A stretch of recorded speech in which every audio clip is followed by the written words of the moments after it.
Kahit si Satanas matatakot sa'yo. Yan ang sinabi ni Mayor Isko Moreno sa isang serial rapist na nahuli sa Manila.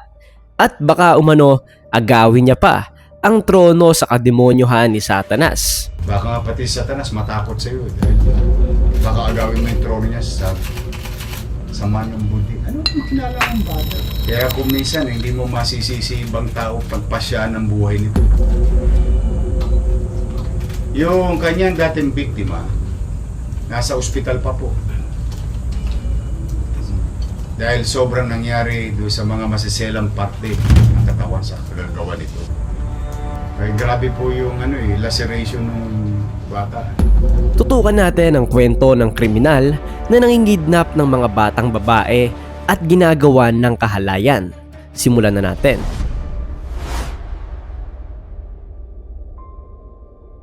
June 25, 2026 nang mahuli ang isang kriminal na matagal nang pinaghahanap ng mga otoridad.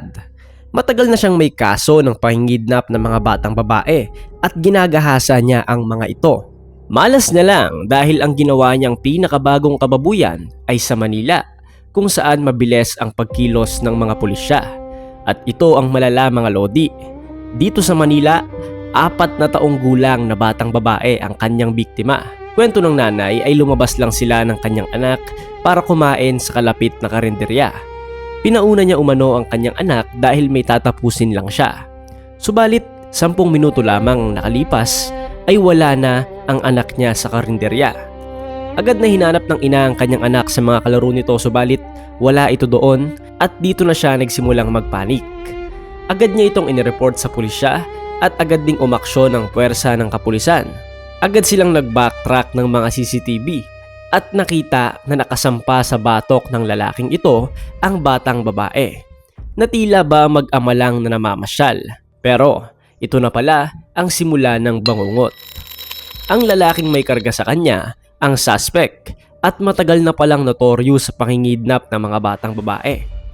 3 araw na umanong pabalik-balik ang lalaking ito sa lugar nila, sabi ng ina. Nung una, nag-apply ito sa kanilang vulcanizing shop, subalit hindi naman kailangan ng tao nung mga oras na yon, kaya naman akala nila ay naghahanap lang ito ng trabaho sa paligid kaya paikot-ikot.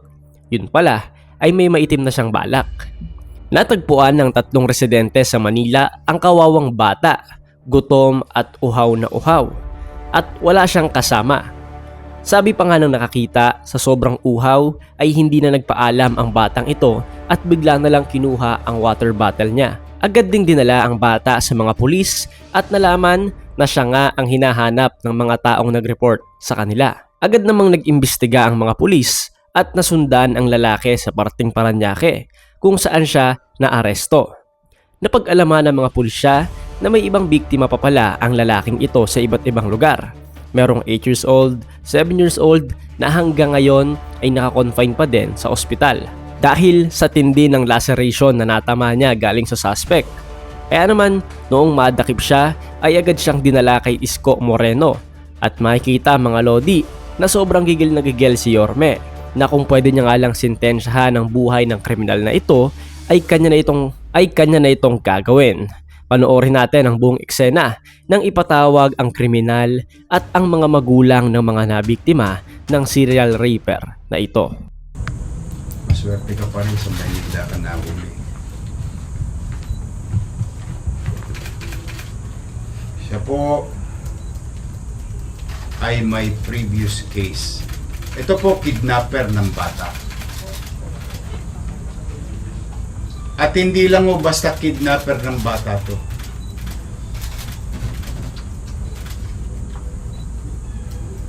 Ayan, tingnan po.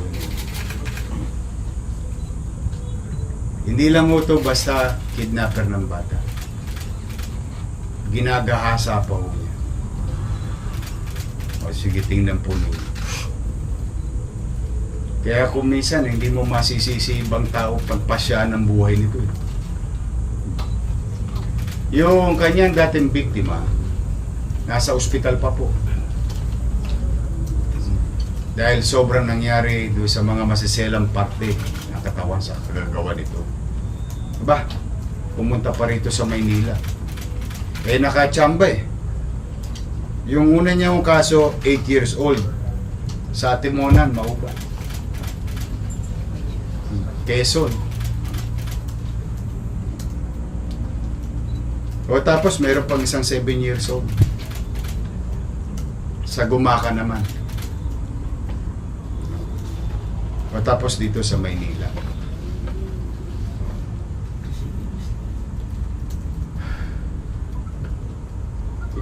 Sa mga nanonood, yung 4-year-old na safe kit na. Para lang po mapapanatag kayo, alam ko masusuka kayo sa mga kwentong ito. Pero yung 4 years old po, ligtas na po. Hindi lang ho namin mapapakita sa inyo, nandiyan po yung bata, pero nandito po yung magulang. Halika nga, nandito yung magulang, ito yung nanay. Oh. Ito po yung nanay. Hindi ko na po yung, sige, huwag mo na ipakita yung nanay. Andito po yung nanay sa katatay. Just wanted to inform you na yung pangatlong biktima na. Apat pa. Puro sa probinsya ang lakad no. Isa sa Pasay. Tapos ito yung dito na siya nadali sa Maynila. Itong CCTV na to, pakita mo nga yung CCTV. Ayan. Manila yan. Yes, sir. Quirino po. Ano naiisip-isip mo? Ba't mo kinukuha yung mga bata? Kaya po ako nakakatawaran yun sa ano na po mga nagawa ko. Sa lahat po, hinihingi po ako ng patawaran sa kung ano man po yung nagawa kong kasalanan at pagkakamali. Sana po, pagbigyan po ninyo ako ng pagkakataon.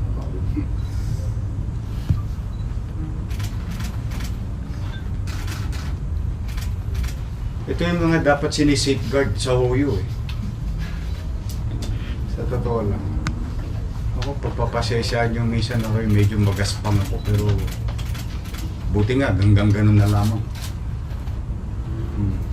O tapos, alam nyo ba talagang ang Diyos maraming pamamaraan? Yung tatay naman, nung isang biktima niya, sa Quezon ka, no? Yes po, may Nataon nagsimba rito sa Quiapo. Nagsimba ka, sabi sa akin, na kaya ka dumako dito. last Sunday. Last Sunday. Andi dito po yung tatay. Hindi ko na rin ipapakita para nalang, kasi medyo maselan ho ito dahil kayo na po, pero yun 4 years old, 8 years old, 7 years old. Kamusta yung anak mo naman? Masigla po, Mayor. Okay naman. Kasi yung isa nasa ospital, Yes po. yung isang Yung biktima. nasa Atimonan po. Ay, grabe po yung laceration ng bata. Ewan mo. So, totoo, excited na si Satanas sa'yo. Sa kademonyo mo. Baka nga pati si Satanas matakot sa'yo dahil baka agawin mo yung trono niya sa manyong buti. Ano makinala ang bata?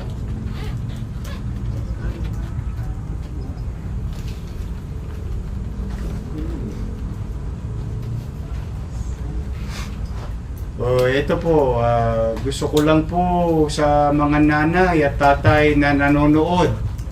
Alam ko po may mga pangamba kayo sa buhay na yung inyong mga anak na minor de edad.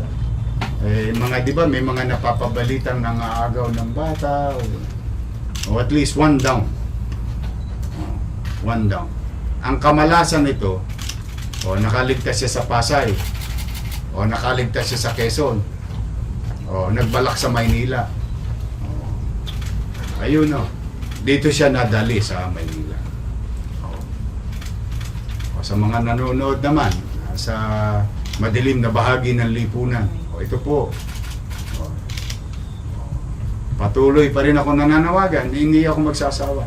Pag bagong buhay kayo, kung ayaw nyo man, huwag kayong gagawa dito sa lungsod ng Maynila. It's just a matter of time. You cannot escape the long arm of the law. Especially in Manila. Dito, may kalalagyan kayo. Sarap padala nito kay Dandan. Sa totoo lang mo, alam nyo, ako, tao lang mo ako. Hindi ako perpekto. Marami rin po akong kasalanan sa buhay. Kung minsan-minsan no, nagdidilim na rin ang paningin ko. Pero hanggat maaari, those who are watching, pipilitin natin at kayo rin ay hinihikayat ko.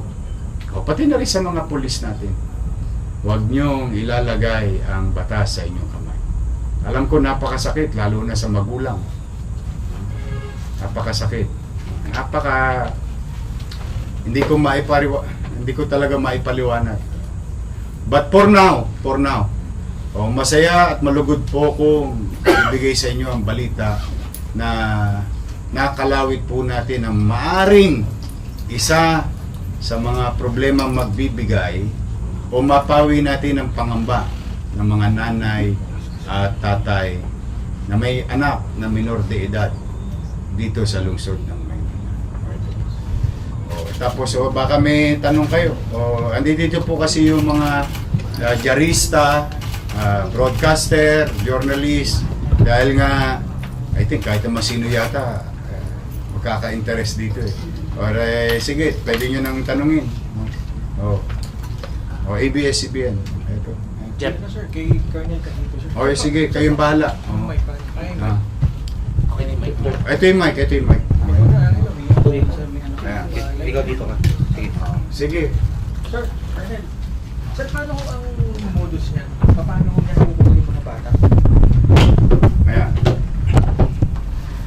Kinakausap po muna niya at binobola yung mga bata na bibili ng candy or may kukuning mga motor, minsan gamit ng lola or ng nanay at tatay.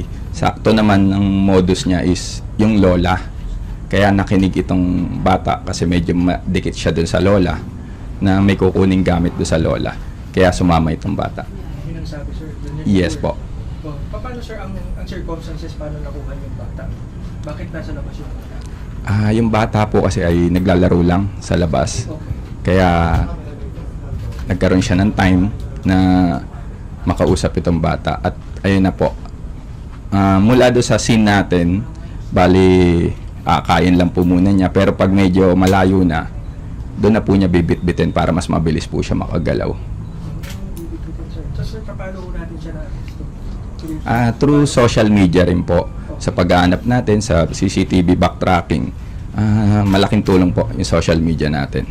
Kaya natagpuan po natin itong bata sa Tambo, Parañaque. Sa tulong din po ng DSWD ng barangay sa Tambo po. Bakit siya nasa Parañaque? Ang importante po kasi sa kanya is mailayo niya dun sa place kung saan po yung bata para medyo safe na po siya.